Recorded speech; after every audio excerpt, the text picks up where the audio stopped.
তুই এখনো আগের মতোই রয়ে গেলি সাদীপ, একটুও চেঞ্জ হসনি, কি করে পারিস বলতো? সাদীপ জোরপূর্বক হেসে কফি শপের আভিজাত্য ছোঁয়া চেহারাটায় নীলকে বসালো, তারপর নিজেও সামনাসামনি বসে পড়ল।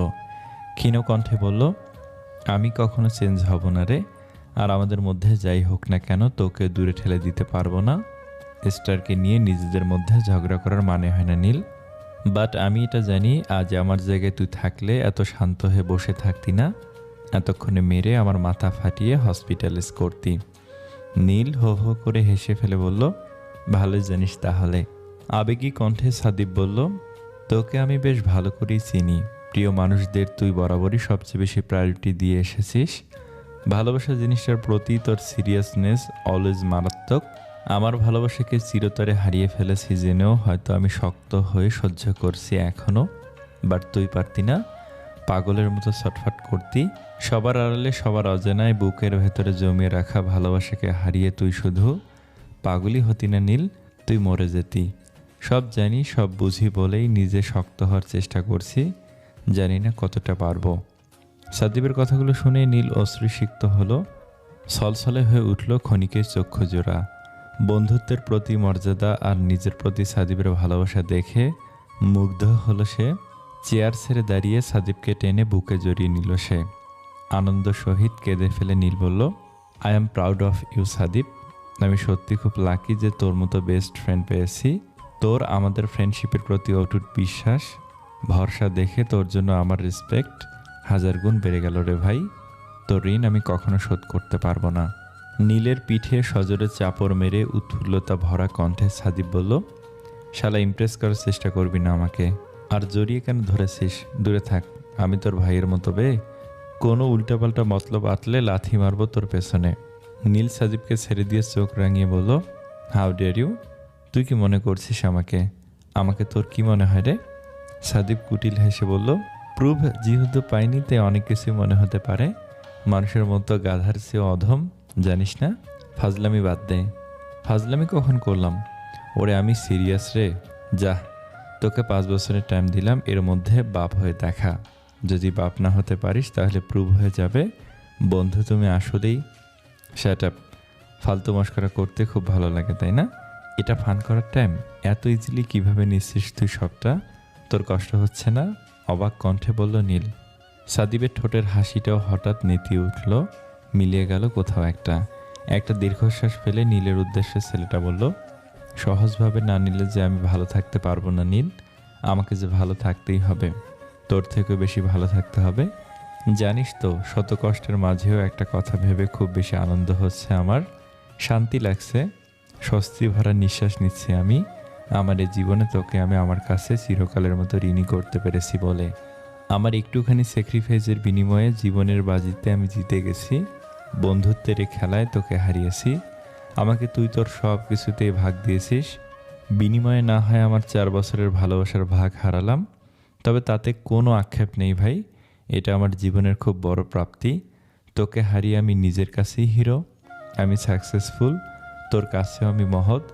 আজ থেকে আয়নার সামনে দাঁড়িয়ে আমি হাসি মুখে নিজেকে বলবো, Neel, I am proud of me. I am the real hero ইয়ার। আমার আর কি চাওয়ার থাকতে পারে এ জীবনে? নীল শক্ত করে সাজিবের হাত চেপে ধরল, চিরকৃতজ্ঞ হয়ে বলল, তুই জিতে গেছিস রে। আমি যতদিন বেঁচে থাকবো তোদের কথা মনে রাখবো। সবচেয়ে বেস্ট গিফট আমায় দিয়ে দিলি ভাই। আমার আপন ভাইও হয়তো আমার জন্য এতটা করতো না। তোর মতো একজনকে পেয়ে আমি প্রাউড ফিল করি। Thank you. থ্যাংক ইউ এর গুষ্টি কিলাই। তোর থ্যাংক ইউ পকেটে রাখ। শালা ফর্মালিটি করিস আমার সঙ্গে? চোখ রাঙিয়ে কথাটা বলো সাদীপ। বৃষ্টি অনেকটাই কমে এসেছে। ইমোশনাল ডায়লগ বহুত শোনালি, আর শুনতে ইচ্ছুক নই। আপাতত মুভি এখানেই শেষ, যা বাসায় যা। সাদীপের কথার জবাবেই নীল হাত ঘড়ি দেখে বিচলিত কণ্ঠে বলল, হ্যাঁ অনেকটাই দেরি হয়ে গেল। ওকে পড়তে বসতে বলে এসেছিলাম, কি জানি পড়ছে নাকি আড্ডা মারছে। মেয়েটা বড্ড পরাচর জানিস, এত বকা খেয়েও কথা শুনতে চায় না। সাদীপ ফিক করে হেসে উঠে বলল, দেখ গিয়ে কি করছে। আর খবরদার আমার স্টারকে বেশি ভয় দেখাবি না। অলওয়েজ এত বকাবকি না করে একটু ভালোভাবে কথা বলিস, ওর ভালো লাগবে। নীল সবিনয়ে হাসি নিবেদন করে সাদীপের কাঁধে হাত রেখে বলল, ভালো ব্যবহার করব, ভালো থাকিস সাদীপ। সাদীপ ওষ্ঠজোড়ায় ফিকে হাসি টেনে বলল, আমি ভালোই থাকবো। যা আর দেরি করিস না, সন্ধ্যা নেমে এলো, বাসার সবাই টেনশন করবে। Go go, don't be late and take care to yourself. ভালো থাকিস। নীল প্রসন্ন হাসি উপহার দিয়ে বলল, টেক কেয়ার, সাবধানে থাকিস, আর ফোন করি সময় পেলে। আল্লাহ হাফেজ। নীল চলে গেল কফি শপ ছেড়ে। সাদীপ ঠায় দাঁড়িয়ে রইল। রাস্তায় কোনো যানজট নেই। সাই সাই করে ছুটছে বাস, ট্রাক আর অল্প সংখ্যক সিএনজি। আকাশ পুরোপুরি পরিষ্কার, কোথাও কোনো ধূসর মেঘ নেই। ঝকঝকে সাদা মেঘে ঢেকে থাকা আকাশটা থেকে বিরামহীন ভারী বর্ষণ হচ্ছে। সব উদ্বেগ যেন ঢেলে দিচ্ছে বর্ষারাজ। ঝাপসা চোখজোড়া টলমল করছে অবেলার মন খারাপের আঁচে পুড়ে। হৃৎপিণ্ড চিনচিন ব্যথায় ধ্বনিত হচ্ছে একধারে। হয়তো কান্না চেপে রাখতে গিয়ে এহেন কম্পন ঘটছে। একনিষ্ঠ মনোযোগী হয়ে তাকিয়ে আছে সাদীপ আকাশের দিকে। বর্ষারাজ যেমন বিরামহীন শ্রাবণে প্লাবিত হচ্ছে, ভিজিয়ে দিচ্ছে চারপাশ, তেমনি করে ছেলেটিও ভেজাতে চাইছে নিজের মলিন গাল দুটোকে তার চোখের জলের প্লাবনে। কমাতে চাইছে নয়নে জমে থাকা অশ্রুরাশির ভার। বড্ড বেশি কষ্ট হচ্ছে এ ভার সহ্য করতে, কিন্তু তবুও পারছে না জমে থাকা অশ্রুরাশিকে ঝরিয়ে ফেলে আখি জোড়াকে হালকা করতে। মন বারবার বলছে, নিভিয়ে ফেলো ভেতরের ঘরের জ্বালাময়ী যন্ত্রণাকে, আষাঢ়ে বর্ষণে সামিল হও আজ তুমি, ঝরাও চোখের পানি, আমি মন আমি জানি, তাতে কমবে তোমার অপ্রকাশিত যন্ত্রণার বহরখানি। খুব চাইছে তবু পারছে না সাদীপ মনের কথাগুলো শুনতে, কারণ মস্তিষ্ক তাকে কড়াভাবে বারণ করে বলছে, ভুল করেও কাঁদিস না তুই, তোকে যে শক্ত হতেই হবে সাদীপ। আবেগের বশে গা ভাসিয়ে নিজেকে দুর্বল করে দিস না। তুই পারবি সহ্য করতে, পারবি চোখের জল আটকে রাখতে। কাঁদলে তো হবে না, তোকে বন্ধুদের জন্য লড়াই করতে হবে, নীলের জন্য লড়াই করতে হবে নিজের সঙ্গে। এই ঠুনকো নোনা জল যে তোকে দুর্বল করে দেবে, এত বড় বোকামি করিস না, তোকে বাঁচতে হবে, ভালোভাবে থাকতে হবে। ব্যাস অক্ষরে অক্ষরে পালন করলো ছেলেরা তার মস্তিষ্কের আদেশ। সাদীপ চোখজোড়া শক্তভাবে বুঝলো, তাতে যতটুকু জল গড়ানো তা গড়ালো। অতপর বাম হাতের ওপর পৃষ্ঠ দিয়ে চোখের পানি মুছে নিল, আর কাঁদবে না বলে মনকে স্থির করলো। ঠোঁটে বিরস হাসি ফুটিয়ে মনে মনে আওড়ালো সাদীপ, আমি ভালো থাকার চেষ্টা করব নীল, বাট পারবো কিনা জানি না, তবুও আমার সবটা দিয়ে চেষ্টা করে যাব। তুই ভালো থাকিস, আমার লিটল স্টারকে নিয়ে সুখে থাকিস তুই, তোদের সুখ দেখে দূর থেকে সুখী হব আমি। পুনরায় আকাশের পানে স্থির দৃষ্টি করলো সাদীপ। অবশ অচল দাঁড়িয়ে থাকলো সে এভাবেই। বন্ধুত্ব আর ভালোবাসার মধ্যে বন্ধুত্বকে বেছে নিয়েছে ছেলেটা। ভালোবাসাকে ত্যাগ করে বন্ধুত্বের বাঁধনকে শক্ত করেছে, অটুট রেখেছে। বন্ধুত্বকে বড় করে দেখেছে সাদীপ। অনন্তকাল তার বন্ধুকে এভাবে আঁকড়ে ধরে থাকার পণ করেছে। কষ্ট তো হবেই, তবু এই কষ্টের মধ্যেও যেন সুপ্ত তৃপ্ততা লুকিয়ে আছে। সারাটা জীবন হয়তো দূর থেকে ভালোবেসে যাবে ছেলেটা ওর একান্ত প্রিয়জনকে, শুধু প্রকাশ করবে না। জীবনের কিছু পাওয়া অতৃপ্তই না হয় থাক, কিছু ইচ্ছে হয়ে থাক দীর্ঘশ্বাস হয়ে। তৃপ্ততা হৃদয় ঠিক খুঁজে নেবে তার প্রিয়তমাকে গোপনে চেয়ে। কিছু কিছু কষ্টের মধ্যেও অদ্ভুতভাবে জুড়ে থাকে এক মুঠো সুখ। সেই সুখ কুড়িয়েই সুখী হবে সাদীপ প্রতিটা ক্ষণ। আক্ষেপ ভরা দীর্ঘশ্বাস টেনে সুপ্ত সুখগুলোকে খুঁজে নিয়ে হয়তো ভালো থাকার নেশায় বেঁচে থাকবে সে। বিছানায় বসে বসে ক্যাডবেরি চকলেট চিবোচ্ছি আর ফেসবুকে স্ক্রল করছি। ঘণ্টাময় নীল ভাইয়ের কথা ভাবতে ভাবতে প্রায় হাঁপিয়ে উঠেছি। লোকটা সেই গেছে তো গেছেই, কোনো কাণ্ডজ্ঞান নেই, তাড়াতাড়ি ফিরবে বলে সেই যে গেছে এখনও ফেরার নাম নেই। খালি হাত পা নিয়ে বসে বসে অপেক্ষা করতে বড্ড বোর হচ্ছিলাম। আমার আবার সবুর জিনিসটা একেবারে জিরো লেভেলে পড়ে আছে, তো তাই ওসব অপেক্ষা টপেক্ষা আমার দ্বারা হয় না। একা একা ভালো লাগছিল না, তাই ভাবলাম ফেসবুকময় একটু পায়চারি করি। বাড়িতে ওয়াইফাই থাকার পরেও একটু ফেসবুকিং করতে পারি না, আর করবেই বা কীভাবে? নীল ভাই আমার জীবন যেভাবে নাশ নাশ করার জন্য উঠে পড়ে লেগেছে, তাতে ফেসবুকিং করার শখের উৎপত্তি ঘটে না। নিউজ ফিড স্ক্রল করছিলাম, এমন সময় নীল ভাইয়া কাক ভেজা হয়ে ঘরে প্রবেশ করলেন। ওনার চুল বেয়ে টপ টপ করে জল ঝরছে, চোখগুলো হালকা লালচে হয়ে আছে। ওনাকে দেখে ফোনটা বিছানায় ফেলে ফট করে দাঁড়িয়ে গেলাম। ওনার এ হাল দেখে প্রশ্ন না করে পারলাম না। কৌতূহলী কণ্ঠে ওনাকে বললাম, এ কি নীল ভাইয়া, আপনি এত ভিজলেন কি করে? উনি স্বাভাবিকের চেয়েও নিচু স্বরে জবাব দিলেন, আসার সময় ভিজে গেছি, সাদীপের সাথে দেখা করতে গেছিলাম, তাই দেরি হয়ে গেছে অনেকটা। আমি তটস্থ কণ্ঠে বললাম, আপনি অনেকটাই ভিজে গেছেন নীল ভাইয়া, তাড়াতাড়ি জামা বদলে নিন, হয়তো ঠান্ডা লেগে যাবে। নীল ভাই আর কিছু না বলে হাতে একটা ট্রাউজার আর টি শার্ট নিয়ে ঢুকে গেলেন বাথরুমে। 5-6 মিনিট পর নীল ভাইয়া বেরিয়ে এলো। চুলগুলো তার এখনও জবজবে ভেজা। তাওয়ালটা বোধহয় ভুল করেও মাথায় ছোঁয়নি। এত বড় ছেলের এমন খামখেয়ালিপনা বড্ড মেমানান। নীল ভাইয়া বিছানায় বসে আমাকে উদ্দেশ্য করে প্রশ্ন করলেন, বিকেলে খেয়েছিলে আর পড়া কমপ্লিট করেছো? আমি যথারীতিতে জবাব দিলাম, হ্যাঁ, অল কমপ্লিট নীল ভাইয়া। নীল ভাইয়ার একটা কথাও না বলে স্টাডি টেবিল থেকে ল্যাপটপটা নিয়ে কাজ করতে লাগলেন। চুলগুলো তার ভেজাই রইল। এভাবে থাকলে তো ঠান্ডা লেগে যাবে। উনি কি এটা বোঝেন না? দাঁড়িয়ে দাঁড়িয়ে ভাবছি ওনাকে চুল মোছার কথাটা বলবো কিনা। গভীর সংকোচতা ঘিরে ধরেছে আমায়। বলতে ইতস্থ লাগছে আর না বলেই শান্তি পাচ্ছি না। বিবেক আমাকে বারবার বলছে ওনাকে চুল মুছতে বল। মিনিট 10 খুব ভাবলাম আমার কি করা উচিত। তারপর অনেক ভেবে ভেবে সংকোচতাকে সাইডে রেখে আমি সিদ্ধান্ত নিলাম ওনাকে চুল মুছতে বলবো। দ্রুতি পায়ে হেঁটে নীল ভাইয়ের টাওয়াল নিয়ে ওনার মুখের সামনে ধরে বললাম, চুলটা মুছে নিন, ভিজে আছে খুব। এভাবে থাকলে আপনার অসুখ করবে নীল ভাইয়া। নীল ভাইয়া ল্যাপটপের দৃষ্টি স্থির করে কিবোর্ডে আঙুল চালাতে চালাতে বললেন, কিচ্ছু হবে না তারা, I am okay, don't worry. আমি খানিকটা অভিমানী কণ্ঠে বললাম, আপনি কথা কেন শোনেন না? শুনলাম আপনি নাকি ভার্সিটিতে জয়েন করবেন শীঘ্রই। এখন যদি অসুস্থ হয়ে পড়েন তাহলে জব করবেন কিভাবে বলুন তো? আপনার জায়গায় আমি থাকলে ঠিকই বকাঝকা দিয়ে জোর জুলুম করে আমার চুলটা মুছাতেন, অথচ নিজের বেলাতে পোল্টি খাচ্ছেন। নীল ভাই ল্যাপটপ থেকে চোখ তুলে আমার মুখের দিকে তাকালেন। খুব অদ্ভুতভাবে হেসে বললেন, আমি তো বরাবরই তোমার উপর জোর জুলুমই করে আসছি তারা, তাই আজও তার ব্যতিক্রম হতো না। আমি জবরদস্তি তোমার ওপর অধিকার খাটাই, কিন্তু তুমি তো তা করো না, কারণ আমার প্রতি অধিকার বোধটা তোমার আসে না। ছেড়ে দাও না, সামান্য অসুখ করলে মরবো না, আমার অভ্যাস আছে। যাও, একটু পর মাগরিবের আজান পড়বে, তুমি নামাজের প্রিপারেশন নাও, আমার কথা ভেবো না। নীল ভাইয়ের কথা শুনে আমার মন খারাপ হলো। আমার মন বলছে উনি ঠিক নেই, কিছু তো একটা হয়েছে। ওনার নিশ্চয়ই খুব মন খারাপ। আমি নীল ভাইয়ের কথায় কান্না দিয়ে শক্ত গলায় বললাম, আপনি আমার কথা না শুনলে আমি কিন্তু ইনস্ট্যান্ট মামনিকে ডাকবো নীল ভাইয়া। ভীষণ বকা খাবেন আপনি মামনির কাছে। উনি আবার আগের মতো করে শ্লেষাত্মক হাসি হেসে বললেন, মায়ের বকা খাওয়ার ধমকি দিচ্ছ? কই, একবারও তো বলছো না কথা না শুনলে তুমি আমায় বকবে, রাগ করবে, শাস্তি দেবে। আমায় এতবার করে না বলে নিজেই তো পারতে তারা আমার চুলগুলো মুছে দিতে। তোমার জায়গায় আমি দাঁড়িয়ে থাকলে এটাই করতাম। আমি জানি তারা তুমি আমাকে মন থেকে অ্যাকসেপ্ট করনি, তাহলে এই ভ্যালুলেস কনসাল্টলেস দেখানোর কি প্রয়োজন তারা? নীল ভাইয়ের কথায় আমার ইগো হার্ট করলো। আমি রাগী কণ্ঠে বললাম, শুনুন নীল ভাইয়া, আমি আপনাকে ভ্যালুলেস কনসাল্টলেস দেখাচ্ছি না। আপনাকে ভালোবাসি না ঠিক, তাই বলে যে আপনার প্রতি আমার বিবেক, মানবতা, মায়া এই ধরনের আবেগগুলো কাজ করবে না তা তো নয়।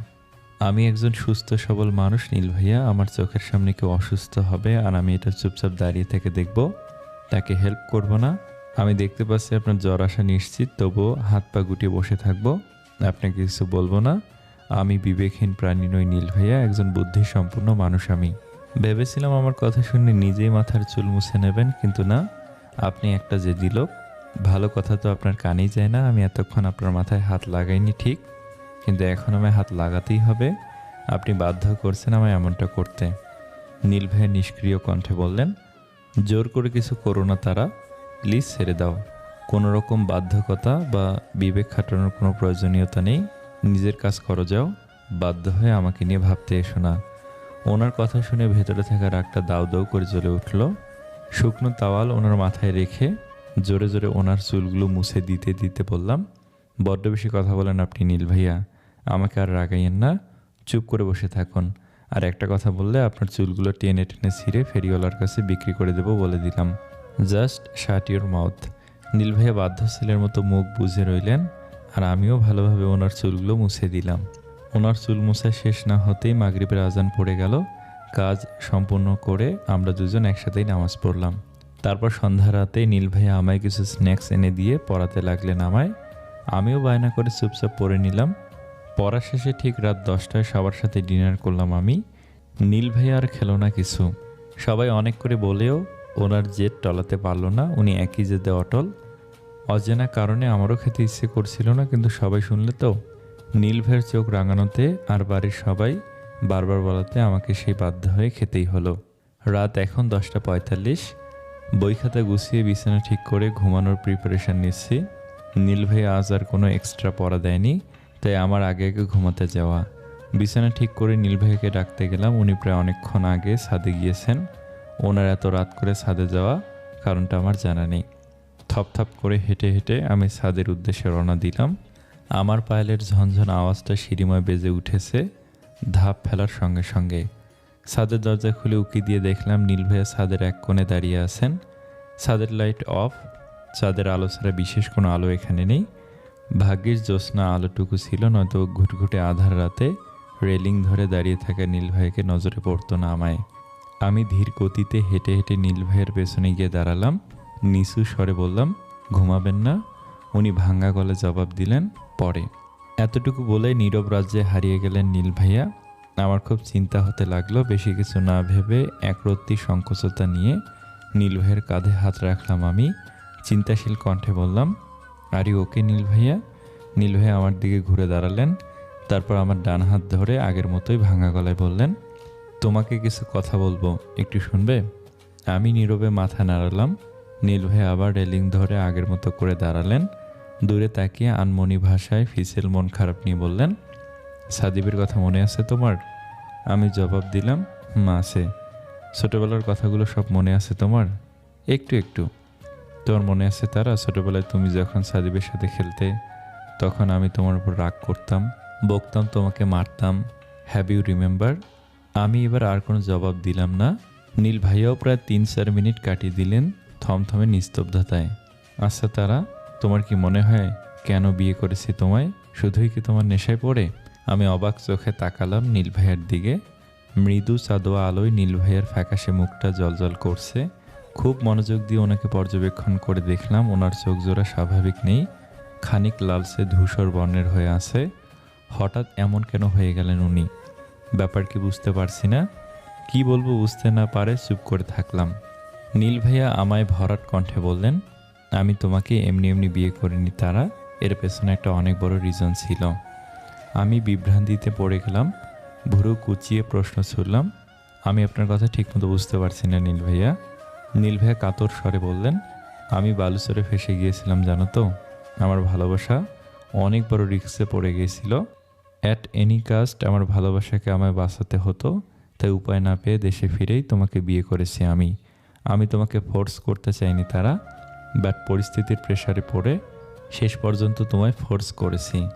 আমি ভুরুজোড়া উঁচিয়ে থমথমে গলায় বললাম, আপনার কিসের চাপ ছিল নীল ভাইয়া? নীল ভাইয়া আর্দ্র কণ্ঠে জবাব দিলেন, সাদিব তোমাকে ভালোবাসে তারা। চোখ ফুটে বেরিয়ে আসার হাল হলো আমার। নীল ভাইয়ের কথাটা হজম হলো না।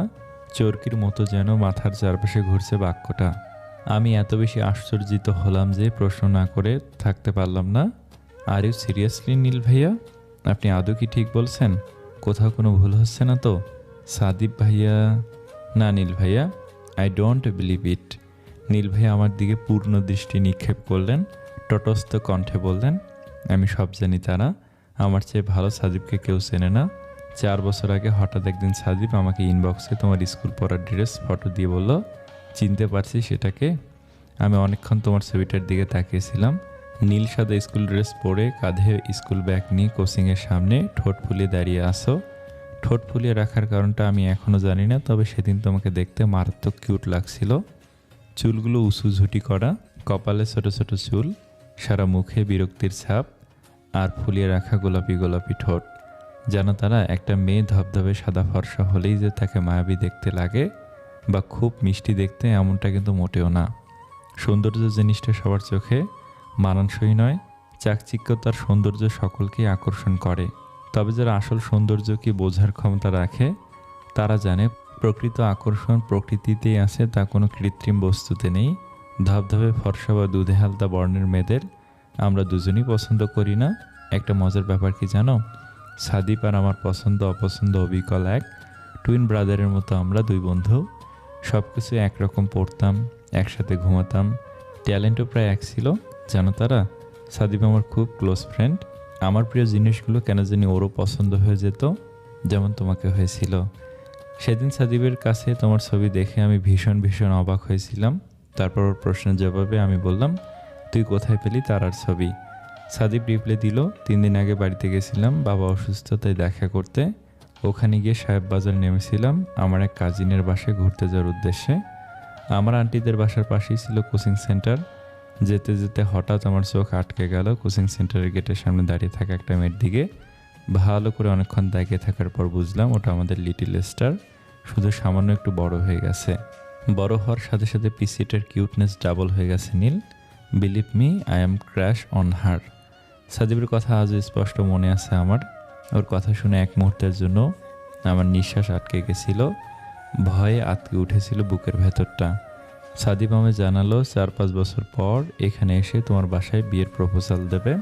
তোমায় বলে বোঝাতে পারবো না সেদিন মনের মধ্যে ঠিক কী হচ্ছিল। তোমাকে হারিয়ে ফেলার ভয় আমার মনে আটার মতো আটকে থাকতো সেই থেকেই। আমি সেদিনই ডিসিশন নিয়েছিলাম পড়াশোনা কমপ্লিট করেই দেশে ফিরবো, আর ফিরে এসেই তোমাকে বিয়ে করব। আমার প্ল্যান অন্য কিছু ছিল তারা, আরও 3 বছর পর আসার প্ল্যান ছিল আমার। বাট আমি এত তাড়াতাড়ি ফিরে কেন এসেছি জানো? শুধু তোমার জন্য। আমি হতভম্ব দৃষ্টিতে নীল ভাইয়ের দিকে তাকালাম। ওনার চাহনি আগের মতোই কোনো অনির্দিষ্ট স্থানে নিক্ষেপ করা। আমি নিজের কানকে বিশ্বাস করতে পারছি না আজ। শুধুমাত্র আমার জন্য এত তাড়াতাড়ি নীল ভাইয়া চলে আসলেন নিজের কেরিয়ার ফেলে, শুধুই আমার জন্য। নীল ভাইয়ের চোখের কার্নিশে নোনা জল জমেছে, ওনার গলার স্বর ক্রমশ পরিবর্তন হচ্ছে। এত শক্তপোক্ত মানুষটার এহেন দশা দেখে আমার একটুও ভালো লাগছে না। ওনার মুখে মন খারাপের মলিনতা মোটেও মানায় না। দলাপাকা মন খারাপ নিয়ে নীল ভাইয়া বললেন, আমি আমার নিজের কাছে বড্ড ছোট হয়ে গেছি তারা। আমার খুব কষ্ট হচ্ছে। যে বন্ধুর সব চাওয়া আমি হাসি মুখে পূরণ করে এসেছি, আমার সব প্রিয় জিনিসগুলো বিনা সংকোচে তুলে দিয়েছি, কখনো কাঁদতে দেইনি সেই বন্ধুকেই আমি আজ অনেক কষ্ট দিয়েছি তারা। আমি ওকে হার্ট করেছি, ওর ভালোবাসাকে জোরপূর্বক ছিনিয়ে নিয়েছি। আমি নিজের চোখে অনেক বড় অপরাধী তারা। আমি তোমায় ওর থেকে কেড়ে নিয়েছি। আমি সাদিবকে ঠকাতে চাইনি তারা, বাট কী বা করার ছিল আমার? এই বিশাল পৃথিবীটাতে তুমি যে একটাই, তোমার কোনো বিকল্প নেই। তুমিটা যদি দুটো হতো তাহলে একটা তুমি সাদিবের হতো, কিন্তু তা তো হওয়ার নয় মিষ্টি পড়ি। আমার তুমিটা যে একটাই, আমি কি করে ভাগ করতাম তাকে বলো? তোমার ভাগ আমি কাউকে দিতে পারবো না, আমি মরে যাব তারা। তুমি শুধু আমার, আমি তোমার ভাগ কি করে দিতাম বলো? তোমায় স্যাক্রিফাইস করা আমার কাছে অসম্ভব। ভালোবাসা জিনিসটা ভীষণ আপেক্ষিক, নিষ্ঠুর, অবুঝ। আমি ভালোবেসে নিষ্ঠুর হয়ে গেছি, সেলফিশ হয়ে গেছি, আমার বেস্ট ফ্রেন্ডকে ঠকিয়েছি আমি। আমার এই অনুতপ্ততার বোঝা সারাটা জীবন কি করে বয়ে নিয়ে বেড়াবো আমি? আমি কি করে ওর সামনে গিয়ে দাঁড়াবো? বলে দাও না প্লিজ। আমি এখন কি করব? কি করে থাকবো আমি তারা? এত বড় বোঝা নিয়ে কি করে বাঁচবো আমি? আমার সত্যি খুব কষ্ট হচ্ছে তারা। সাদিব আমার জন্য তোমাকে স্যাক্রিফাইস করেছে। ও এত কষ্ট পাওয়া সত্ত্বেও আমাকে কি বলেছে জানো? আমি যেন তোমাকে ভালো রাখি, সুখে থাকি যেন আমরা। আমি পারিনি, ওর মর্যাদা দিতে পারিনি। ওকে আমি অনেক বড় আঘাত করেছি, আমার শাস্তি হওয়া উচিত। এই অনুশোচনার ভার আমি নিতে পারছি না, আমার ভীষণ কষ্ট হচ্ছে তারা। প্লিজ বলে দাও না আমায়, আর সহ্য করতে পারছি না আমি। ফুপিয়ে ফুপিয়ে কেঁদে। সবাই বলে ছেলেরা নাকি কাঁদে না, খুব শক্ত হয় ছেলেরা। আবেগ অনুভূতিকে যত্ন করে হৃদয় মাঝে লুকিয়ে রাখার নিখুঁত দক্ষতা এদের আছে। খুব কষ্ট হলেও কারোর সামনে কখনো কাঁদে না ছেলেরা। অথচ নীল ভাইয়া, কথা বলতে বলতে কেঁদে ফেল নীল ভাইয়া। ওনার সত্যি ভীষণ কষ্ট হচ্ছে। হয়তো বলবো না, কারণ স্পষ্ট আমি দেখতে পাচ্ছি উনি ঠিক থাকতে পারছেন না। একটা মানুষ খুব বেশি কষ্ট পেলে ফুপিয়ে ফুপিয়ে কাঁদে, আমি ভালো করেই জানি তা। মন খারাপ যখন চরম পর্যায়ে গিয়ে পৌঁছে, বুক যখন ফেটে যায় যন্ত্রণায়, যখন অত্যাধিক চিনচিন করে বুক, তখনই একটা মানুষ ফুপিয়ে কাঁদে। এমনকি কাঁদার সময়টাতেও বুকের বাম পাশে তীব্র চিনচিন ব্যথা স্থিতিশীল অটল থাকে। নিশ্চয়ই নীল ভাইয়ের বুকে ভীষণ কষ্ট হচ্ছে, আত্মা ফেটে যাচ্ছে, চিৎকার করে আর্তনাদ করতে ইচ্ছে করছে। মন খুলে কাঁদলে মন হালকা হয়, যন্ত্রণাও কমে আসে অনেকাংশে, একটা সময় ঠান্ডা হয়ে আসে বুক। কিন্তু নীল ভাইয়া তো মন খুলে কাঁদতে পারছে না, তাই ভেতর ভেতর এত বেশি কষ্ট পাচ্ছেন উনি। ওনার কান্না করে দেখে আমার খুব খুব খুব খারাপ লাগছে। ওনাকে এত বেশি মন খারাপ করতে, হতাশ হতে আমি কখনো দেখিনি, তাই হয়তো ওনাকে কাঁদতে দেখে আমার মন খারাপ হচ্ছে। নীল ভাইয়ের পাশে আমার থাকা উচিত। আমি নীল ভাইয়ের কাঁধে শক্ত করে ডান হাত রেখে বাম হাতটা দিয়ে ওনার বাম হাত চেপে ধরলাম। নীল ভাইয়া আমার দিকে টলটলে চোখ জোড়া নিয়ে পূর্ণ দৃষ্টিতে তাকালে আমি নরম কণ্ঠে ওনাকে বললাম, প্লিজ এভাবে কাঁদবেন না, everything will be fine, trust me. 1 সেকেন্ডে নীল ভাইয়া ওনার বাম হাত আমার হাতের মুঠো থেকে সরিয়ে এক ঝটকায় আমাকে শক্ত করে জড়িয়ে ধরলেন। ওনার ফুপিয়ে কাদার পরিমাণটা বেড়ে গেল। উনি কান্নারত অবস্থায় আকুতি মিনতি করে বলল, please don't leave me alone, আমাকে ছেড়ে যেও না, আমি বাঁচতে পারবো না তারা, খুব ভালোবাসি তোমায়। এই মুহূর্তে ওনাকে সান্ত্বনা দেওয়া ছাড়া অন্য কোনো উপায় আমি দেখছি না। তাই ওনাকে ধাতস্থ করে বললাম, আমি কোথাও যাব না নীল ভাইয়া, আপনি শান্ত হন প্লিজ। নীল ভাইয়া কোনোভাবেই আমাকে ছাড়ছেনই না, এত শক্ত করে জড়িয়ে ধরে আছেন যে এক চুল নড়ার উপায় নেই আমার। মনে হচ্ছে হাড়গোড় সব গুঁড়ো হয়ে যাবে। নীল ভাইয়া ক্রমেই নিজের ভার আমার উপর ছেড়ে দিয়ে ভারসাম্যহীন হয়ে পড়ছে। ওনাকে সামলানো আমার পক্ষে কষ্টদায়ক। হাতির কাছে কি মশার জ্বর খাটে? নীল ভাইয়ের মতো স্বাভাবিক সুস্বাস্থ্যবান মানুষকে সামলানো আমার কাম্য নয়। নীল ভাইয়ের ভার সামলানো প্রতি সেকেন্ডে কঠিন হয়ে পড়েছে। ওনার এমন করাতে এবার আমার ভয় হতে লাগলো। আমাকে সর্বসাহারা বানিয়ে আষ্টে পৃষ্ঠে জড়িয়ে ধরে ভারসাম্য হারিয়ে ফেলেছেন উনি। যদিও এটা ভয়ের ব্যাপার না, ভয়টা আমার অন্য জায়গায়। আমি ওনার ভার রাখতে পারছি না, আর উনিও ছাড়ছেন না। এই অবস্থায় যদি পড়ে যাই তাহলে ওনাকে নিয়েই পড়ব। ফলাফল হাত পা ছিলে ছুলে একাকার হবে আমাদের। আর আমি নীল ভাইয়াকে নিয়ে এভাবে রাত বিরাতে পড়ে জখম হতে মোটেও একদমই ইচ্ছুক নই। সব মিলে একটু ভয় ভয় করছে। আমি নীল ভাইয়াকে উদ্দেশ্য করে অতি মোলায়েম কণ্ঠে বললাম, আমি আপনার ভার ঠিক রাখতে পারছি না নীল ভাইয়া, এবার একটু ছাড়ুন প্লিজ। প্রত্যুত্তরে উপাস থেকে একবার নাক টেনে ফুপিয়ে ওঠা বুলিহীন বাক্য কানে আসলো আমার। কিছুক্ষণ পর নীল ভাইয়া আপনা আপনি ছেড়ে দিলেন আমায়। নিষ্ক্রিয় কণ্ঠে বললেন, সরি, অনেক রাত হলো, রুমে চলো, ঘুমাতে হবে। আমি কথা না বাড়িয়ে নীল ভাইয়ের সাথে ধপ ধপ করে হাঁটতে লাগলাম ঘরে ফেরার উদ্দেশ্যে। আমি খেয়াল করে দেখলাম নীল ভাইয়া এলোমেলো ধাপ ফেলে হাঁটছে। চেহারা রক্তশূন্য ফ্যাকাশে মলিন, চক্ষু জোর অনেকটাই লাল। উনি বারে বারে ঘন পল্লবগুলো অগোছালো তালে ফেলছেন। নীল ভাইয়ের এমন দশা দেখে আমার মোটেও ভালো লাগছে না। কি থেকে কি হয়ে গেল? সম্পর্কের টানাপোড়েন কি এমনই হয়? সিঁড়ি বেয়ে আনমনে হাঁটতে গিয়ে পড়ে যেতে লাগলো নীল ভাইয়া। উনি পড়ে যেতে নিলেই এক হাত দেয়ালে ফেলে ব্যালেন্স রাখলেন, আর অন্য হাতটা দিয়ে খপ করে ধরে ফেললেন আমায়।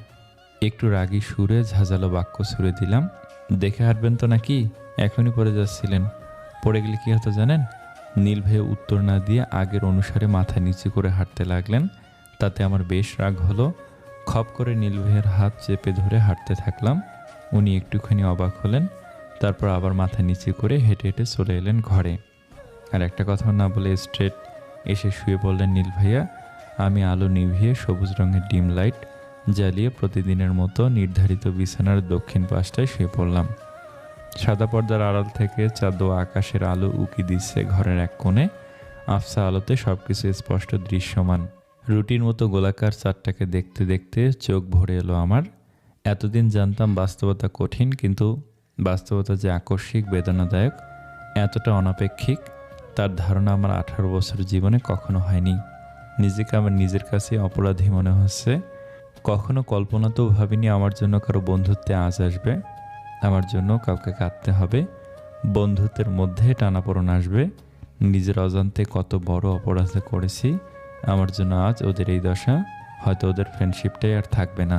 আমার মতো সামান্য একটা মেয়ের জন্য নীল ভাইয়া আর সাদিপ ভাইয়ের এত ডিপ রিলেশন নষ্ট হবে না, আমি কিছুতেই এটা মেনে নিতে পারবো না। আমার জন্য কারো মধ্যে রিলেশন খারাপ হবে। আমার মধ্যে কি এমন দেখলো ওরা দুজন? নীল ভাইয়ের ভালোবাসায় অ্যাকসেপ্ট করতে পারিনি এখনও। এতবার করে বলার পরেও আমার বিশ্বাস হয় না যে নীল ভাইয়ের মতো কলেজ টপার, এলাকার ক্রাশ, নিখুঁত গুণের অধিকারী, এক কথায় মিস্টার পারফেক্ট, এরকম একটা ছেলে আমার মতো ফালতু মেয়েকে ভালোবাসতে পারে। ওনার চয়েস এত খারাপ কিভাবে হয়? নীল ভাইকে এতদিন আমার পাগল মনে হতো। ওনার মুখে ভালোবাসি শব্দটা আমার কাছে ভীষণ ভীষণ আনএক্সপেক্টেড। শব্দটা আমার কান পর্যন্ত যায় ঠিকই, কিন্তু মস্তিষ্কে শ্যুট করে না। আমি যেন হুটহাট অন্য জগতে চলে যাই। নীল ভাইয়ের ভালোবাসা মস্তিষ্ক হজম না করতেই সাদিপ ভাইয়া আমায় শক দিল। আমার মতো একটা তুচ্ছ রমণীর জন্য আজ ওদের মতো শক্ত দুজন ছেলে কষ্ট পাচ্ছে। নীল ভাইয়া প্রতিনিয়ত কাঁদে পর্যন্ত। সবাই বলো ভালোবাসার নাকি অনেক রকম সংজ্ঞা হয়, হাজারটা শব্দে একে ব্যাখ্যা করলেও পরিপূর্ণভাবে বিশ্লেষণ করা যায় না, অসম্ভব। এর যথাযথ অর্থ হলো আবেগ। পৃথিবীতে যত ধরনের আবেগ রয়েছে তার সবটাই ভালোবাসা জিনিসটার সাথে সর্বসমন্বয়ে জড়িত। ভালোবাসা মানে পাগলামি, নিঃস্বার্থকতা, বেপরোয়া, অনাপেক্ষিক, অবাঞ্ছিত বস্তু, অসীমতা, কারো দুঃখে সামিল হওয়া, নিজে দুঃখী হওয়া সত্ত্বেও সামনে থাকা প্রিয়জনকে সুখী করা, কখনো কখনো সারাটা জীবন দুঃখী হয়ে কাটিয়ে দেওয়া, আবার কখনো কখনো প্রিয়জনটার সাথে সুখে থাকা, স্নেহ, মমতা, আদর, প্রীতি, শাসন, রাগ, অভিমান, অভিযোগ, ভালোবাসা, ঘৃণা, এর সবই নিঃসন্দেহে ভালোবাসার উদাহরণ। তবে ব্যক্তিগত জীবনে এইসব উদাহরণগুলোর উপলব্ধি আমি করিনি, কিছুটা করেছি আবার কিছুটা করিনি। অনেকে বলে ভালোবাসার আরেক নাম পাগলামি, কিন্তু তাই বলে কি পাগলামির সাথে সাথে অন্ধ হওয়ারও প্রয়োজন আছে? কই, আমার তো এটা প্রয়োজনীয় বলে মনে হয় না। তবে নীল ভাইয়াই বা অন্ধ কেন হতে গেলেন? নীল ভাইয়ের সাথে সাথে সাদীপ ভাইয়াও দেখছি নীল ভাইয়ের মতোই হতবুদ্ধিহীন হয়ে গেছে। এত ইন্টেলিজেন্ট ছেলে হয়ে ওরা শেষ পর্যন্ত আমার মতো একটা ডাফারকে ভালোবাসতে গেল, এটা অবিশ্বাস্য ব্যাপার, বই কিচ্ছু না। ওদের ভালোবাসা বা না বাসাতে আমার কিছু আসে যায় না, কিন্তু আজ নীল ভাইয়ের কথা শোনার পর থেকে আমার ভেতর ভেতর খুব গিল্টি ফিল হচ্ছে। একটা মেয়েকে নিয়ে দুজন বেস্ট ফ্রেন্ডের মধ্যে মন কষাকষি, বিষয়টা নিতান্তই মন খারাপ প্রবণ।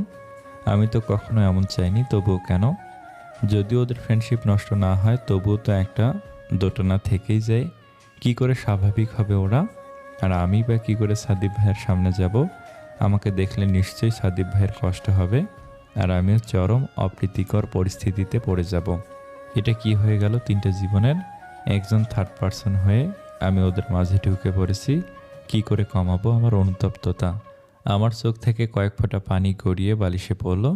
আমার কাঁদার বিশেষ কোনো কারণ নেই, কিন্তু তাও কান্না পাচ্ছে, কারণ এই জীবনে আমার জানা মতে আমি কখনো কারো ক্ষতি করিনি, তাই আমার নিজেকে খুব ছোট লাগছে।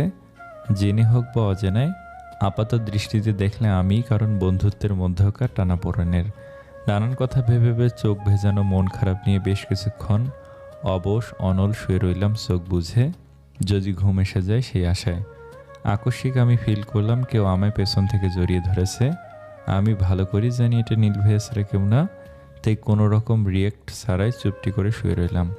এত মন খারাপের মাঝেও লোকটা আমাকে শক্ত করে আষ্টে পৃষ্ঠে জড়িয়ে ধরে আছে, যেন আমি তার সর্বসাহারা। আমি ব্যথিত পৃথিবীতে কোনো প্রিয়জন নেই। আমাকে ছেড়ে দিলেই যেন আমি নীল ভাইয়াকে একা করে পালিয়ে যাব দূর দেশে, তাই আমাকে শক্ত বাঁধনে জড়িয়ে রাখা খুব বেশি ইম্পর্টেন্ট। এত বড় ছেলে হয়েও বাচ্চাদের মতো ধরে আছে আমাকে। আমি ছাড়া মনে হয় না ওনার কোনো গতি নেই। ভালোবাসা জিনিসটা বড় অদ্ভুত, নিঃস্বার্থ কেন হয়? কেউ কাউকে ভালোবেসে বুঝিয়ে এতটা পাগল হতে পারে, ঠিক নীল ভাইয়ের মতো। এগুলো কি ভালোবাসা, নাকি মোহ বা অস্থায়ী আবেগ, যেটা আজ আছে কাল আছে কিন্তু পরশু আর থাকবে না? নীল ভাইয়ের মুখে ভালোবাসি শব্দটা আমার কাছে যেরকম অবাকীয় অবিশ্বাস্য, তেমনই কনফিউশনিক। আজ উনি আমাকে ভালোবাসি ঠিক, তবে ভবিষ্যতে যে ভালোবাসবে তার কোনো গ্যারান্টি কেউ দিতে পারবে না। মন জিনিসটাকে তো আর ধরে বেঁধে রাখা যায় না, কারণ মানুষের মন পরিবর্তনশীল। কাউকে মন দিলে যে বিনিময়ে শুধু সুখী পাওয়া যায় তা নয়, ভাগ্য যদি নির্মম হয় তাহলে পুরোটা জীবন অসহনীয় যন্ত্রণা নিয়ে দুঃখিনীর মতো কাটাতে হয়। নিজের কাছে হয়ে ওঠে সে পৃথিবীর সবচেয়ে বড় অভাগী। ভুল করেও মন খারাপ কখনো মানুষকে দিতে নেই। যে ভুলটা আমি করতে চাই না, ছোটবেলার হিসেবটা অন্যরকম ছিল। একটুখানি ভালো লাগা আর বয়সের ঠুনকো আবেগ বলে সান্ত্বনা দিয়ে সামলে রাখতাম নিজেকে, কিন্তু এখন কি করে সামলাবো নিজেকে আমি? নীল ভাইয়ের প্রতি মুগ্ধতা আমার বরাবরই বেশ দৃঢ়, দুধর্মনীয় ছিল, আর সেই একই ধাঁচের মুগ্ধতা এখনও রয়েই গেছে ভেতরে। দারুণ মুগ্ধতা থাকা সত্ত্বেও নীল ভাইয়ের প্রতি ভালোবাসা আমার আসে না, বরং ভালোবাসতে গেলে ভয় হয়। ছোটবেলার কথা মনে পড়ে যায়, আর তৎক্ষণিক ওনাকে ভালোবাসার ইচ্ছেটাও মরে যায়। সেই বদমেজাজ, অগত্যা শাসন, অপমান, অবহেলা, অপ্রয়োজনীয় কঠোর ব্যবহার করা, এসব মনে পড়লেই এক মুহূর্তের জন্য মনটা বিষিয়ে যায়। খুব কষ্ট হয়। নীল ভাইয়ের সাথে কথা বলা তো দূর, ওনার সামনে পর্যন্ত আসতে ইচ্ছে করে না আমার। মানুষ কখনো তার অতীত ভুলতে পারে না, আমিও পারবো না, আর তাই নীল ভাইয়াকেও কখনো ভালোবাসতে পারবো না আমি। ওনার মনে যা আছে থাকুক, কিন্তু আমার তরফ থেকে কখনোই ভালোবাসা নামক ইমোশন নীল ভাইয়ের প্রতি আসবে না, কারণ কিছু শুরু হওয়ার আগে সব কিছু শেষ করে দিয়ে চলে গেছিলেন নীল ভাইয়া। সব কিছু। লম্বা নিঃশ্বাস টেনে শক্ত করে চোখ বুঝলাম, আর কোনো ভাবনা নয়, এখন আমি ঘুমাবো।